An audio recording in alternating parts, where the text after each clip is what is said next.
अस्सलामु अलैकुम व रहमतुल्लाहि व बरकातुहू। अल्हम्दुलिल्लाहि नहमदुहु व नस्तईनुहु व नस्तगफिरुहु व नु'मिनु बिही व नतवक्कलु अलैहि व नऊज़ु बिल्लाहि मिन शुरूरि अनफुसिना व मिन सय्यिआति अमालिना।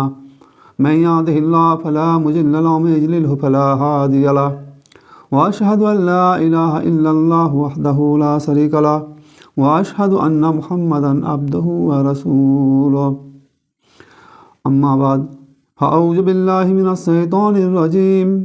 बिस्मिल्लाहिर रहमानिर रहीम। फला उक़्सिमु बिमा तुबसिरून वमा ला तुबसिरून इन्नहु लक़ौलु रसूलिन करीम। इन्नहु लक़ौलु रसूलिन करीम वमा हुआ बिक़ौलि शाइरिन क़लीलन मा तु'मिनून। क़लीलन मा तु'मिनून वला बिक़ौलि काहिन क़लीलन मा तज़क्करून। तंज़ीलुम मिर रब्बिल आलमीन। तंज़ीलुम मिर रब्बिल आलमीन। वलौ तक़व्वल अलैना बादल अक़ावील लअख़ज़ना मिन्हु बिल यमीन सुम्मा लतक़त्तअना मिन्हुल वतीन। फमा मिनकुम मिन अहदिन अन्हु हाजिजीन व इन्नहु लतज़किरतुल लिल मुत्तक़ीन व इन्ना लनअलमु अन्ना मिनकुम मुकज़्ज़िबीन व इन्नहु लहसरतुन अलल काफ़िरीन व इन्नहु लहक़्क़ुल यक़ीन। फशब्बिह बिस्मि रब्बिकल अज़ीम। फशब्बिह बिस्मि रब्बिकल अज़ीम। फशब्बिह बिस्मि रब्बिकल अज़ीम। सम्मानित देश विदेशेर दर्शक श्रोता मंडली, যাবতীয় হামদ প্রশংসা গুণগান মহান আল্লাহ রাব্বুল আলামিনের, যার অশেষ রহমতে দয়ায় করুণায় আমরা ধারাবাহিকভাবে কোরআনের এই আলোচনা দার্সে কোরআন অনুষ্ঠানে অংশগ্রহণ করার সুযোগ পেয়েছি। আল্লাহ রাব্বুল আলামিন দয়া করে আমাদের তৌফিক দিয়েছেন, সেই মহান আল্লাহর দরবারে আমরা শুকরিয়া আদায় করছি, আলহামদুলিল্লাহ। অতঃপর দরুদ ও সালাম শান্তির ধারা বর্ষিত হোক বিশ্বনবী, শেষ নবী, সৈয়দুল মুরসালিন, খাতাউন নবীন হযরত মুহাম্মদ মুস্তাফা সাল্লাল্লাহু আলাইহি সাল্লামের প্রতি।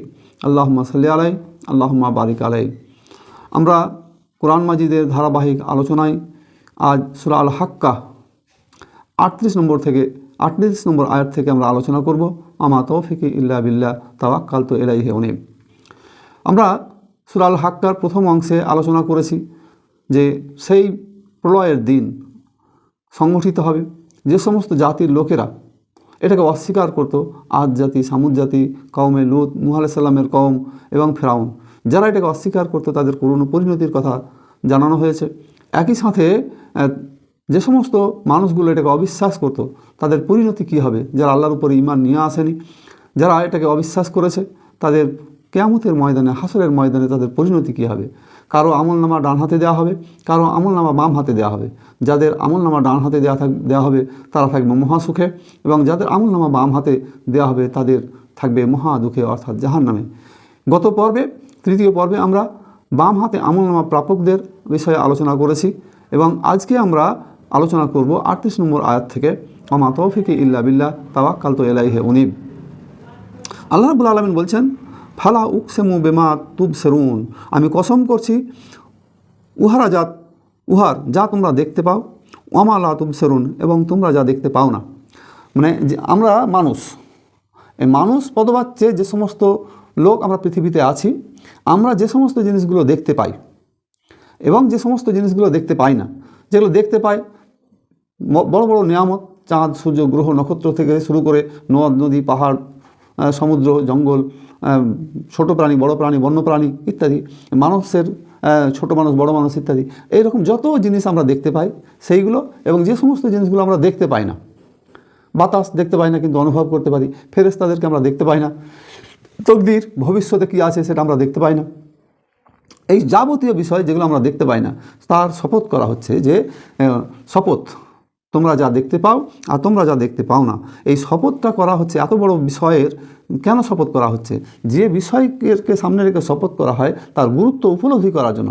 তাহলে এমন একটা বিষয়কে বোঝানো হচ্ছে যে বিষয়ের জন্য গোটা পৃথিবীর দেখা অদেখা সব বিষয়কে সামনে নিয়ে আসা হচ্ছে শপথের মধ্য দিয়ে, যে সমস্ত কিছুরই শপথ, যেগুলো তোমরা দেখতে পাও আর যেগুলো তোমরা দেখতে পাও না, সবের শপথ করছি। সবের শপথ করে কি বলছি?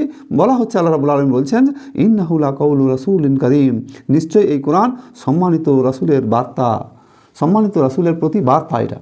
তাহলে আল্লাহ রাব্বুল আলামিন কসম করে বলছেন যে ইহজগতের কসম, পরজগতের কসম, তোমরা যা দেখো তার কসম, যা দেখো না তার কসম, সমস্ত কিছুর কসম, যে নবী মুহাম্মদ সাল্লাল্লাহু আলাইহি সাল্লামের উপরে যে মেসেজটা পাঠানো হয়, বার্তাটা পাঠানো হয়, এটা ওহী, এটা আমার পক্ষ থেকে পাঠানো হয়। একেবারে এত বড় কসম আল্লাহ রাব্বুল আলামিন আমাদের সামনে পেশ করলেন যে এটা কোনো মানুষের কল্পনার বিষয় নয়। এই বিষয়ে তোমরা খুব অল্পই ধারণা রাখো বা জ্ঞান রাখো, মানে এই বিষয়ে আমাদের খুব অল্প জ্ঞান আছে বা আমরা অল্প জানি। তাহলে আসলে এটা কি? পরের আয়াতগুলোতে আল্লাহ রাব্বুল আলামিন বর্ণনা করছেন, ওয়ামা হুয়া বেকাউলে শায়েরিন কালিলাম্মা তুমিনুন, কোনো কবির রচনা নয়, তোমরা অল্পই বিশ্বাস করো। ওয়ালা বেকাউলিন কাহিন কালিলাম্মা তাজাক্কারুন, ইহা কোনো গণকের কথা নয়, তোমরা অল্পই তা অনুধাবন করো, বরং এটা হচ্ছে তানজিলুম মির রব্বিল আলামিন, এটা জগৎসমূহের রবের নিকট থেকে অবতীর্ণ। তো আল্লাহ রাব্বুল আলামিন এই বিষয়ে এখানে বর্ণনা করলেন। এই সম্পর্কে বিভিন্ন তাফসিরে, মোটামুটি প্রায় সব তাফসিরেই এই একটা ঘটনা উল্লেখ করা হয়েছে। সেটা তাফসিরে ফাতুল মাজিদ, তাফসির ইবনে কাসির, তাফসিরে মারিফুল কোরআন, তাফসিরে তাফহিমুল কোরআন ইত্যাদি এই তাফসির গ্রন্থগুলোতে এই একটা বিষয় উল্লেখ করা হয়েছে, ঘটনা উল্লেখ করা হয়েছে। সেটা হচ্ছে হযরত উমর রাদিয়াল্লাহু তাআলা আনহু তখনও ইসলাম গ্রহণ করেননি। তো এই ইসলাম গ্রহণ না করা অবস্থায় তিনি আল্লাহ নবী হযরত মুহাম্মদ মুস্তাফা সাল্লাল্লাহু আলাইহি সাল্লামকে তিনি কষ্ট দেওয়ার জন্যে তার উপরে যেন তেন প্রকারে তার পিছনে লাগলেন। বাড়ি থেকে তিনি বের হলেন এবং দেখলেন যে মুহাম্মদ সাল্লাল্লাহু আলাইহি সাল্লাম কাবা শরীফে প্রবেশ করলেন এবং সেখানে তিনি নামাজ আদায় শুরু করলেন। তো দূর থেকে কাবা শরীফের আড় থেকে তিনি দেখতে শুরু করলেন যে কি করে দেখি। তো যেহেতু তিনি প্রবেশ করে গেছেন, তাকে কষ্ট দেওয়ার সুযোগ পাননি। এবার দেখছেন যে মুহাম্মদ সাল্লাল্লাহু আলাইহি সাল্লাম তিনি কাবা শরীফে নামাজ পড়ছেন এবং সূরা হাক্কা তেলাওয়াত করছেন। তো যখন এই সূরা হাক্কা তেলাওয়াত করছেন, তখন তিনি এই তেলাওয়াত, সূরা হাক্কার তেলাওয়াত এত মনোমুগ্ধকরভাবে তেলাওয়াত হচ্ছে এবং উমর রাদিয়াল্লাহু তাআলা আনহু শুনছেন। তো শোনার সাথে সাথে তার মনে হয়েছে যে এটা হতে পারে কোনো কবির এটা লেখা বা কোনো কবির এটা কাব্য। তখন সাথে সাথেই আল্লাহ রাব্বুল আলামিনের নবী হযরত মুহাম্মদ মুস্তাফা সাল্লাল্লাহু আলাইহি সাল্লাম তেলাওয়াত করছেন, ওয়ামা হুয়া বিকাউলে শাইরিন কালিলাম্মা তুমিনুন, এটা কোনো কবির রচনা নয়, এ বিষয়ে তোমরা অল্পই জানো।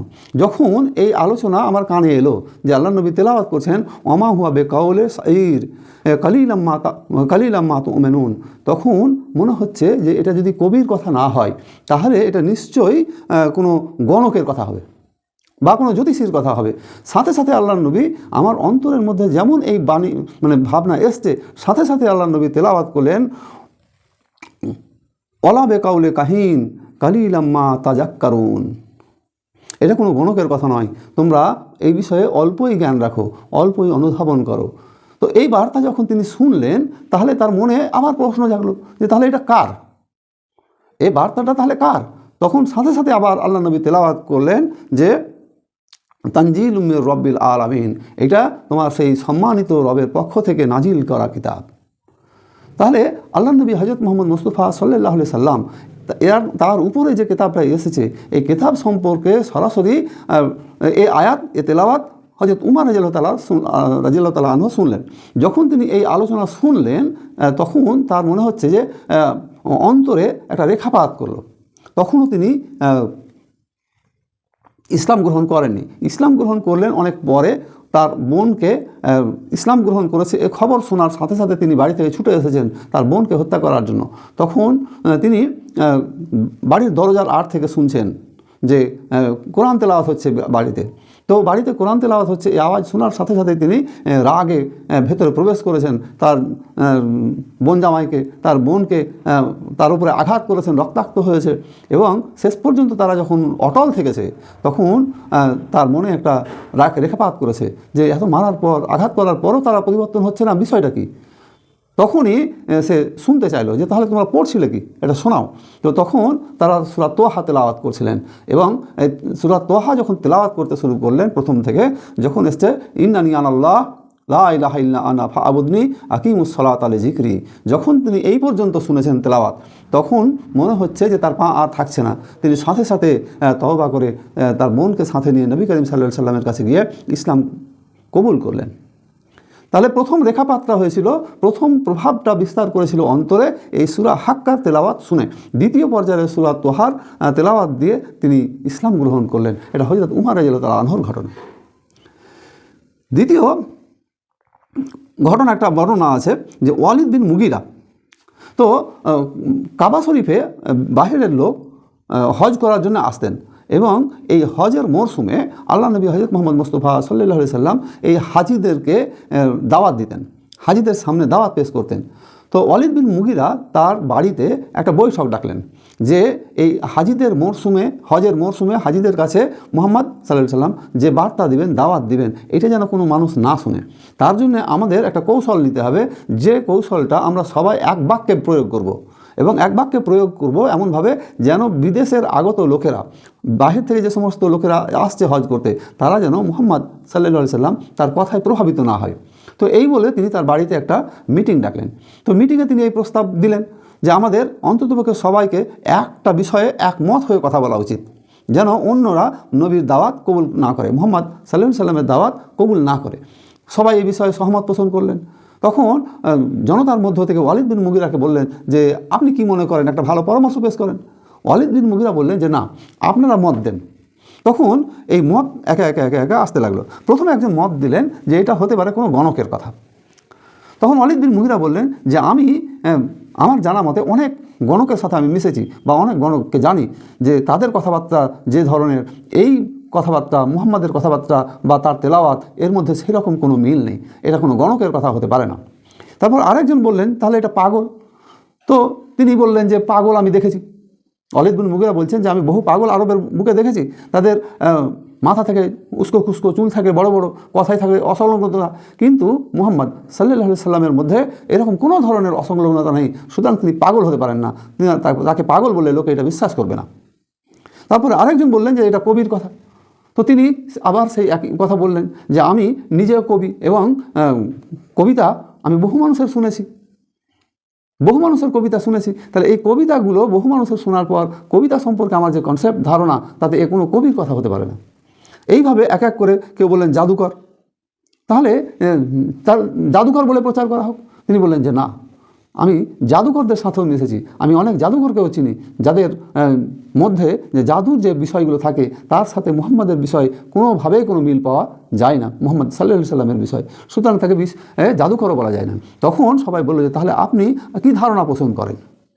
তো তিনি বললেন যে আসলে এই বিষয়টা হচ্ছে এরকম যে তার কথা হচ্ছে বড়ই মিষ্টি, তিনি তার ভিত, কথার যে ভিত অত্যন্ত সুদৃঢ়, তার শাখা প্রশাখা সমূহ অত্যন্ত মনোমুগ্ধকর, ফলত তার সাথে যে মিশবে তার প্রভাব তার উপরে, অর্থাৎ নবীর প্রভাব তার উপরে পড়বে।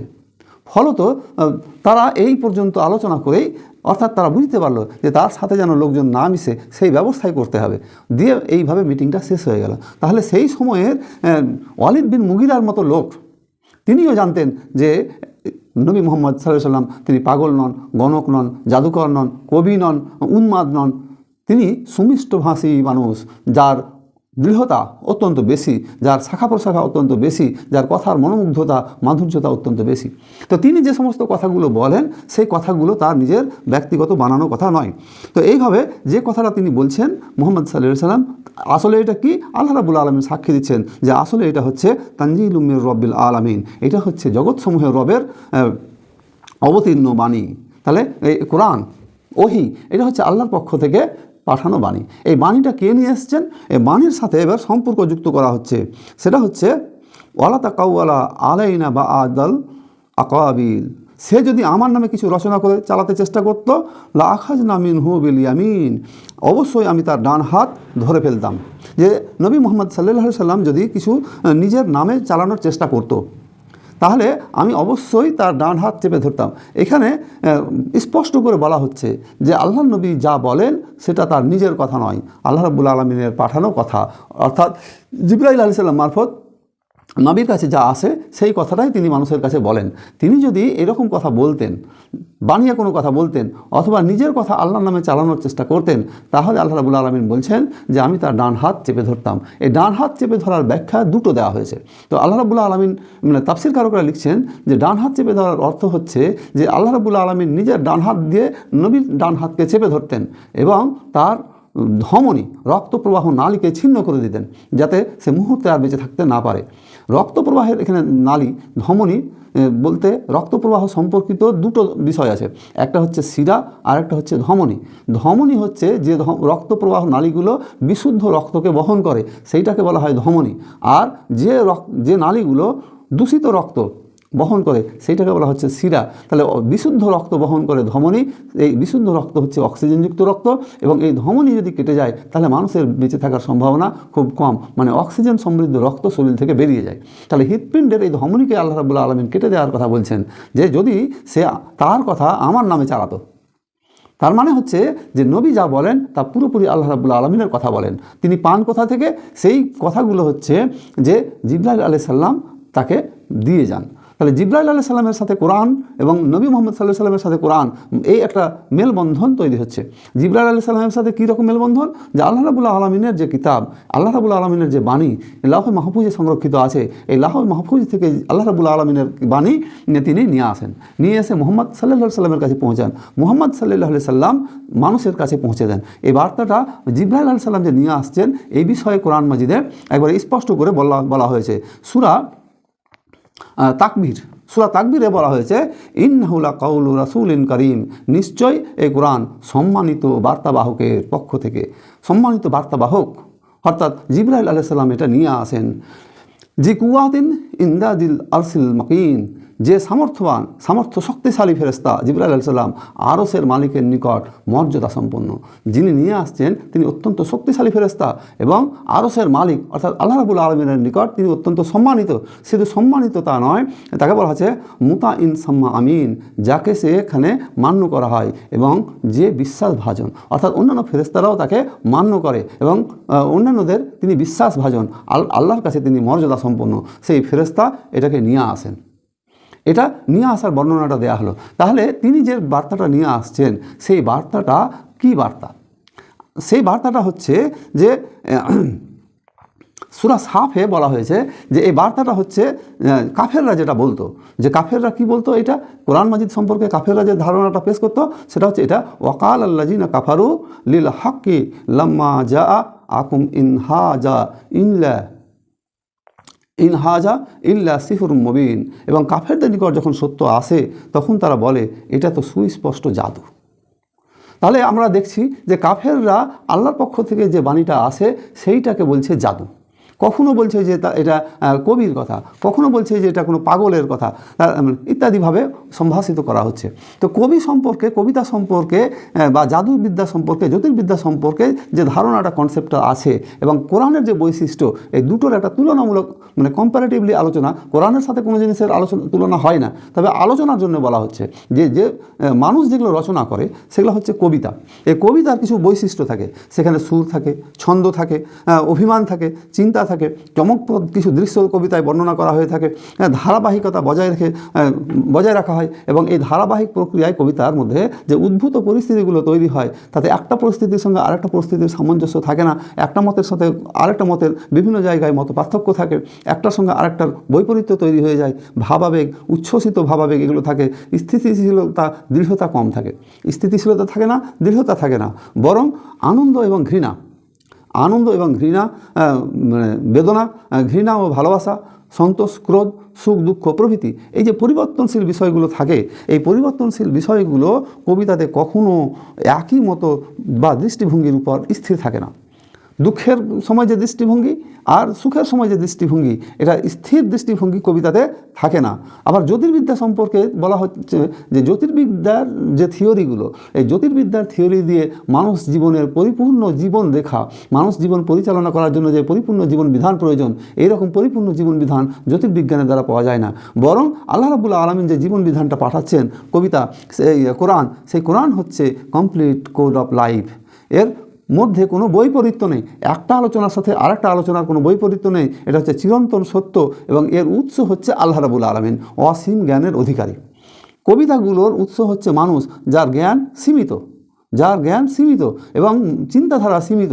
এই সীমিত চিন্তাধারাটাও আবার আল্লাহর কাছ থেকে পাওয়া। আর আল্লাহ রাব্বুল আলামিন হচ্ছেন অসীম জ্ঞানের ভাণ্ডার। যাবতীয় জ্ঞান আল্লাহ রাব্বুল আলামিন মানুষকে যেটুকা দেন সেটুকাই মানুষ পায়। এ হচ্ছে মোটামুটিভাবে কম্পারেটিভলি একটা ডিসকাশন, আলোচনা।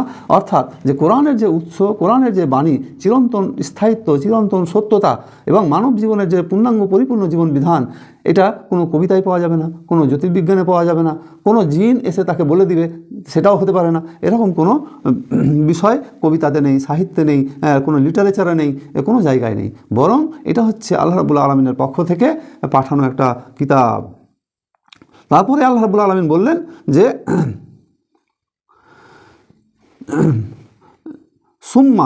সুম্মা লা কাতাআনা মিনহুল ওয়াতিন, কেটে দিতাম তার জীবন ধমনী। যে আলোচনাটা একটু আগে করছিলাম, যে আল্লাহ রাব্বুল আলামিন বলছেন যে সে যদি এই কাজ করতো, যে তার নিজের কথা আমার নামে চালাতে চেষ্টা করতো, তাহলে আমি তার জীবন ধমনী কেটে দিতাম। অর্থাৎ ধমনী যে বিশুদ্ধ রক্ত বহন করে, হৃৎপিণ্ডের নাল, রক্তবাহক নালী, সেইটাই কেটে দিতাম। ফলে রক্ত সরবরাহ বন্ধ হয়ে যেত, অক্সিজেন সরবরাহ বন্ধ হয়ে যেত এবং মানুষ তৎক্ষণাৎ মরে যেত। অর্থাৎ তাকে আর বাঁচিয়ে রাখতাম না। এত বড় হুমকি, এত বড় কথা আল্লাহর পক্ষ থেকে দিচ্ছে, নবীকে বলা হচ্ছে, নবীকে সামনে রেখে বলা হচ্ছে। তার মানে হচ্ছে যে নবী যা বলেন তা সব আল্লাহর কথা। তারপরে বলা হচ্ছে ফামা মিনকুম মিন আহাদিন আনহু হাজিজিন, অথবা তোমাদের মধ্যে এমন কেহ নেই যে তাকে রক্ষা করতে পারবে। এই যে তার ধমনী কেটে দেওয়ার কথা বলা হচ্ছে, তোমাদের মধ্যে এমন কেউ নেই যে তাকে রক্ষা করতে পারবে। অর্থাৎ আল্লাহ রাব্বুল আলামিন যেটা ওয়াদা করেন ঠিক সেইটাই করেন। তার ওয়াদা থেকে তাকে কেউ সরাতে পারে না এবং আল্লাহর যে আযাব, আল্লাহর যে সিদ্ধান্ত, তার থেকে কেউ তাকে পরিবর্তন করতে পারে না। অর্থাৎ আল্লাহ রাব্বুল আলামিনকে বাধা দেওয়ার, তার কাজকে রুখে দেওয়ার, সিদ্ধান্তকে অকার্যকর করার কোনো ক্ষমতা কোনো সৃষ্টি জগতে কারো নেই।